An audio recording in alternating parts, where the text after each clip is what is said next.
ГСП онлайн. Городские новости сейчас.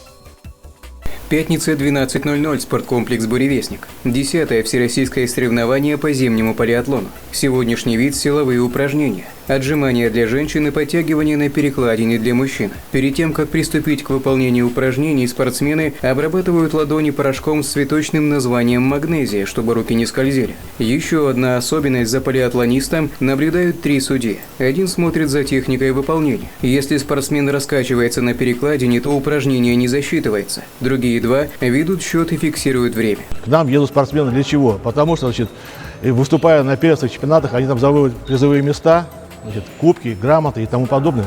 То к нам приезжают те люди, которые не успели или не вошли в форму, сюда едут на выполнение мастера спорта Российской Федерации. В силовых упражнениях время для всех одинаковое – 4 минуты. Для женщин норматив 145 отжиманий, для мужчин 54 подтягивания на перекладине.